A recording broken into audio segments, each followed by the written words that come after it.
Welcome to Lance Riggins' Money Mindset, the show where wealth is built with strategy, freedom is created with intention, and legacy starts with the decisions you make today.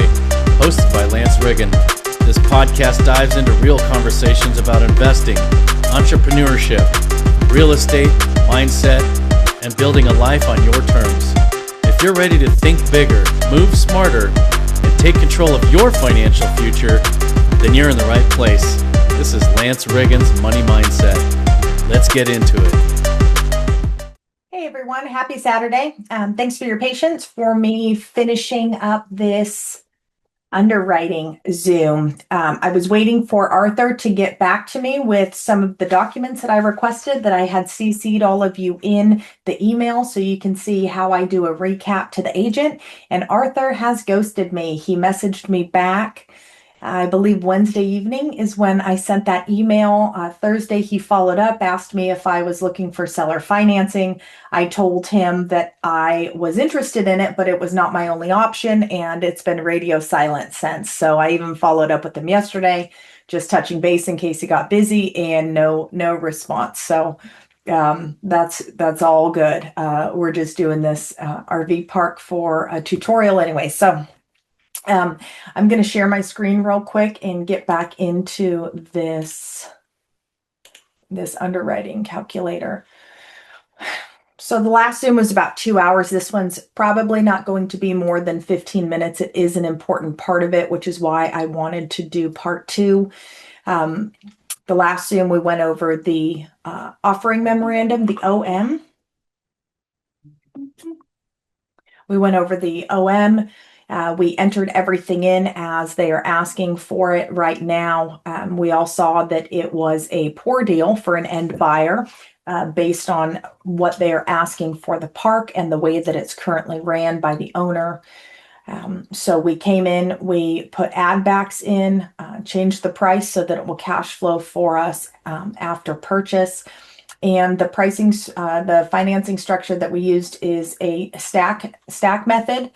I felt like it was a fun one to do. It is going to be less common, but seller finance and traditional bank, those are easy inputs. So I wanted to show something with a double layer financing. A stack method is typically going to pay you at close. It's going to be dependent upon how much you've negotiated to give the seller down and how much your loan to value is going to be. Please be very cautious to not over leverage your park too much. A stack method, when done correctly, can give you cash reserves at close, which is very beneficial. But you can put yourself in a tight position very quickly also. So just run your numbers very tight, figure out what you need. But in any purchase, whether it's seller finance, bank, stack, there are acquisition costs, and that was what we didn't cover. So that's what I'm going to dive into real quick. Stack method typically will not require a down payment because the way that the deal is structured, but SBA is going to want a down payment. A standard conventional commercial loan will want upwards of 35%. Hence the stack method is used in those situations, can be. And then a seller finance, you're going to have to give a down payment to the seller. I start most of my offers for seller finance at about 10%. It's turned down often. Sellers are getting a little bit more aggressive, but that doesn't stop me from not showing all my cards right out the gate. So you're going to put in whatever your down payment is here. We're just going to play with something real quick. I'm going to take it out because it doesn't make sense for this underwriting, and I do like to keep all of my stuff on file. We give, let's just say 100,000. That's not even 10%. So actually, let's put that in here. CapEx and initial reserves. You're going to want to figure out what repairs need to be done to the park as soon as you buy it, whether this is, once again, a bank loan or a seller finance and you're putting your own money in it, or you have a partner who's loaning you money, or you have a PML who is going to give you terms, you need to figure out if you have to do any repairs. You can negotiate with the seller potentially for those repairs to be made through closing. If it is something very detrimental, I would do it as soon as you can after closing. If it is something for further down the road, hey, this will need to be fixed. You're just going to hold that in the account, but make sure that you have more than enough. And that's a variable, right? So I can't give you a number, what it's going to be on each park. It's contingent upon what the inspection coming back from the buildings, or the inspection for the septic, maybe the inspection for the well, maybe some of the pedestals have some damage to them. Whatever it is, you're going to want to add that in here so that your 1 year, so that your calculations run through correctly. So let's say this Huling RV park, I believe we had put in laundry year 2. Let's say right out the gate, let's say I want to put new fencing around it. I thought the chain link fence was kind of corny. So let's say we put in a nice wooden fence for $25,000 all the way around it, as soon as we purchase, so that it has maybe a nicer appeal and maybe some better signage, maybe something larger on some steel posts. So we're just going to go with a round number of 25,000. That is actually not going to carry over. That is a one-time expense that I'm going to do. And actually, let's do this. We're going to do 50,000, because if I spend my 20,000, I don't want my account to be zero, right? I want a little bit of buffer in there. So after I spend the 25,000 right out the gate, I'm going to have 25,000 left in there. Once again, this number is going to be a variable depending on what your park needs, how much you can raise, and truly what your debt's going to be. You're going to want to have a nice little cushion. Okay, so that's in there. Acquisition costs, and actually, just for funsies, I'm going to put in here a custom expense of the fence.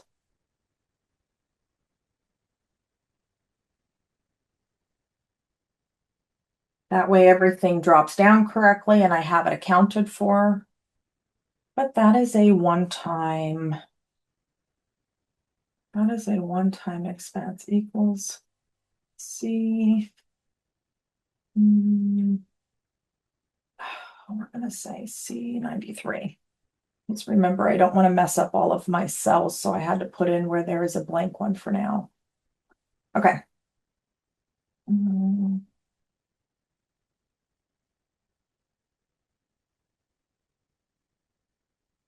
Okay, so I have that in there. Hopefully my account grows, but for now, that's just the filler. So acquisition costs. Acquisition costs, there's a few different types of acquisition costs. You're going to have most of them, right?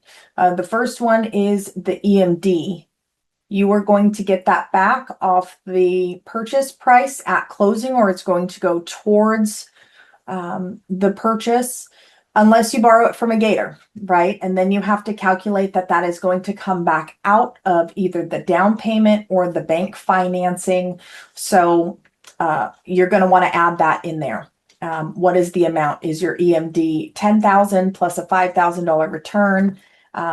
It better not be. Lance will help you negotiate that, but you're going to have to put your EMD in there. Plus what the return is if it belongs to somebody else, and truly you would want yours back too, and I'll tell you why in a minute. So you have EMD costs, you have inspection costs. You were going to need to inspect the property. Septic, if there's no septic, make sure you're having an inspector for the buildings. Anything that you might think is a problem or even isn't, right? Some of these parks don't own any of the buildings. You're not going to be inspecting the RVs, but maybe you want all the pedestals inspected. Maybe you just want to make sure that all of the pipes, even if it's city, you're responsible for your side inside your lot. So maybe you want to have a plumber, scope the drains. That can be expensive. So, I wouldn't do it unless there are some issues, or some trees. If it's a heavily treed lot, you want to make sure that there are no tree roots going through your plumbing, your pipes. But these are all the things you need to be thinking about that you're going to pay for upfront before this park closes. So we have EMD, we have inspections. If there is a loan on the property, going on the property, if you're doing bank financing, you're going to have to pay for the appraisal up front. If you are using a bank, you may possibly have to pay for attorney paperwork up front. Those are all variables. I would say, easily 20,000 plus, right? Inspections are going to be roughly 5,000, give or take the area you're in and how large the park is. An appraisal can be anywhere from 3,500 to probably 7,500. You are going to roughly pay 2,500 to 5,000 for attorney costs, and then the EMD. Sorry about that. The EMD is also a variable. It depends on what you're negotiating. If you're negotiating straight with the seller, then you should be able to get a lower EMD price agreed on. If you're working with an agent, it's common practice to do 1% of the purchase price. It shows good faith, and you're going to make sure that it's fully refundable during your due diligence period. But that is going to, it's going to be $30,000 on a $3 million park. It's going to be, $10,000 on a $1 million park. It's going to be more costly than dealing directly with a seller where you're like, hey, I'm going to put, $1,500 into escrow. So you're going to put all those costs in there, but you are not done yet. So the other part of the acquisition cost, so I had just roughly said, 20,000 for all the inspections. The EMD on this, we're going to say 27,000. So we're at 47,000 right now is the number that I have holding in my head, because there's one other cost. And if you want to keep track of these, you can always take notes over here, on one of the far right columns, and just say, hey, I have, let me actually do that real quick. Oh, actually, there's a part in here. I forget about this. I can insert a note. Okay, so acquisition breakdown. So we are going to say EMD is 27,000. It's just nice to have some notes that you can go back to look at if you're wondering, like, hey, what are all these costs? So EMD, we have, well, we're going to say that the inspection is 5,000. We are going to, inspection out. That's funny.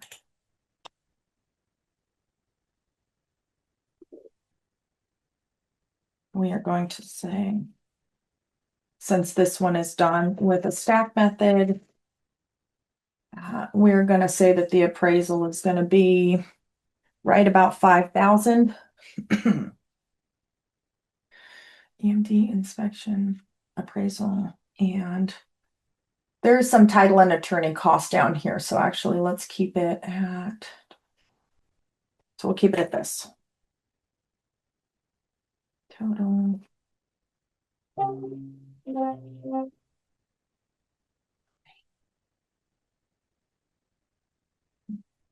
Lots of calls this morning. I should silence my phone first. Okay, so we're at 37,000. Now, when you're buying a park, you need to look at this as a business. You need to look at all the time that you spent looking for this deal, all of the time you spent on phone calls with agents, all the time you spent underwriting. And I don't want you doing like an hourly wage calculation. That's not what this is about. This is just giving yourself the respect as a business owner that you need. moving forward, up till now and moving forward. So you've put in a lot of time to find this acquisition. You're putting in time negotiating. You are either using your own funds for all of these costs, or you are borrowing it from someone else, right? And that takes time as well. Even if somebody else is putting the money in for you to be able to get this acquisition to be paid back or not. Maybe they want to keep their money in for a partnership. There's a lot of different ways to skin a cat. You need to be paid for your work.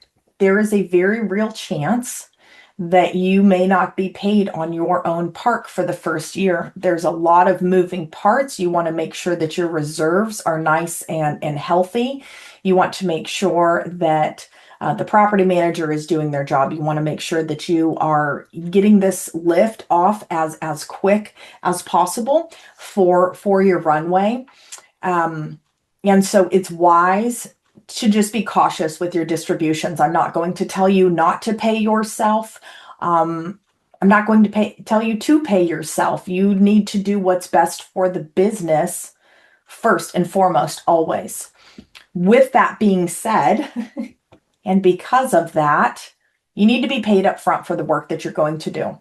It is very common in multifamily for the team that is acquiring the property, when you look at larger firms who have assets under management, to be paid up front. Typically up to a 3% acquisition fee is very normal. And what it's going to do is it is going to help you during that first year not feel like you're working for free, because you're not buying this to have a job, although there is going to be some work, even if it's just you contacting the operator once a month. You're doing a lot of work up to there. So let's do some quick math. So it's a very normal fee, and you must pay yourself. If it does not fit into your underwriting, you are doing yourself a disservice. So Lance and I got a 1.5% fee when we purchased our park. I think we got $25,000. One of our mentors in the multifamily space was very proud of us. We did get a little bit of a verbal spanking because she had wanted us to do the full 3%, but we were one of her only students. We weren't even her students at the time. It was Vina Jetty, but we were in her free group, and she was like, "Oh, you're the only person that's done that so far." And we were like, "Well, I'm not doing all this work for free." So let's see, on a 2.7 million purchase, 3% is 81,000.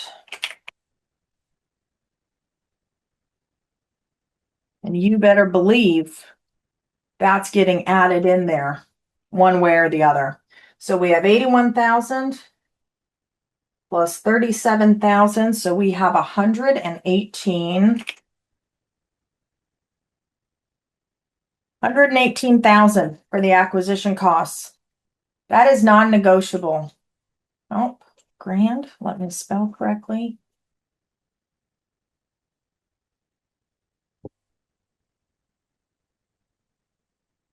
And it is a one-time fee. I'm not going to be making it every year. It is just running across. So make sure you're paying yourselves, guys. You just have to. You have to be able to pay yourself. If you're using PML money and not your own, speak with your PML about that. Let them know it's non-negotiable, but be very transparent about it, and don't feel gun shy about putting it in there. You're going to buy a good park. You're not underwriting garbage parks. There's no reason that you can't be paid up front for the work that you're going to do. Most people are very understanding, especially if it's a really good deal, which is what you are looking for. So when somebody is able to come in and get a return on their money in a safe asset, there's no reason that the person keeping an eye on that and running that whole project and ensuring that PML safety, there's no reason that they can't get a fee. Okay, closing costs. Closing costs in the single family world are typically 3%, upwards of 3%. 81,000. It's going to be split, right? Because closing cost doesn't necessarily encapsulate broker fees. And on this stack method, there's definitely going to be broker fees. So I am going to include that in here. If you're doing a seller finance, you don't have to worry about that. But typically on a very large purchase like this, closing costs will probably be, I'd say 2% would be fair. That might even be a little excessive. 3% was 81,000. So yeah, probably no more than 25,000 actually, because 3% was still probably going to be 46,000, just math off the top of my head. You're going to have a title policy. Title policy is insurance on your on the land to make sure that nothing is liened against it up to that point. Title insurance is going to cover that if anything that was clouding title is not taken care of at the sale. Moving forward, there's no coverage because you could hire a contractor who could lien the property and the title company has nothing to do with that. But they're going to ensure that the property is not encumbered by any liens up at the point of sale, except for any incoming liens or incoming notes from a seller. So that policy, there's typically they're charging you a percentage of the total purchase price. So once again, that's a variable. You're going to have the attorney paperwork fees, which, can be upwards of $5,000 if there's a loan on the property. A title company is probably not going to charge you more than $1,500, but the lender is definitely going to charge you that. There's going to be potentially some prorated taxes. There's going to be some notary fees. I'm trying to think of what else is going to be on the HUD. Pretty standard transaction. So I would say if we said 3% for a loan, so we know that's 81,000 plus 25,000.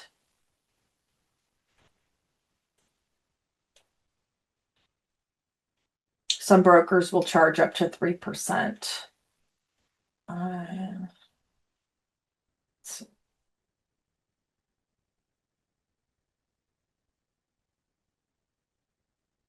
Okay, 106,000.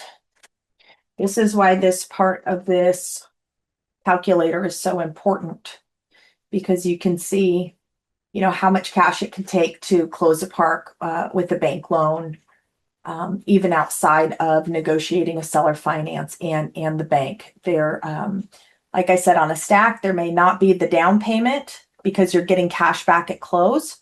This is the reason people like Morby's stack method so much. But even if I take this out, you still have $274,000 in closing costs. And a lot of times on stack methods, that could very well be the cash back that you negotiate. So you can walk into this park with quote unquote zero down, but you're still taking all that on as additional debt. And that's why, you're leveraging the park an additional 5 to 10% to cover these fees, because that's a lot of money to come up with. And if you have that money, now it's all in one park. And now your liquidity is gone for purchasing multiple parks. So this is probably fairly heavy. You can definitely fine tune your numbers. I'm just playing around, but you do want to get this as close as you can. You definitely don't want to undershoot it. If you overshoot it, then you have a little bit more money to put into reserves, right? You don't take that as extra. I'm just going to say you've already put a 3% asset management fee in there. That's sufficient and that's fair. But you, once again, want to make sure that your park can handle this additional leveraging.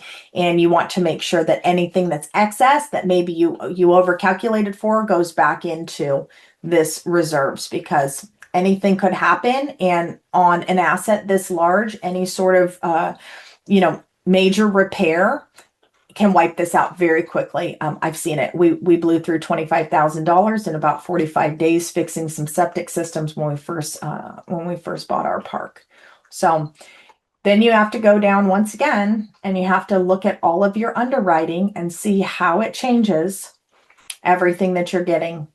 It brought a lot of this down. So I would just continue to play with my numbers until I get to a point where it's making the cash flow that I want. And that's what I'm going to send my LOI based off of. And if they don't like it, on to the next one. I have a dozen parks in my inbox that I have to underwrite. Somebody's going to like one of my offers. So, but this way I know that I'm positioned for success as soon as I close in a number of ways. So, I hope that this was helpful. I don't believe I skipped over anything, but if you are watching this in the future and you have a question about something that I did, or maybe the calculator is misfiring somewhere and you want to change it, reach out. I'm happy to help. I hope that you guys have a wonderful afternoon, and I look forward to seeing you all next Wednesday. Okay, take care.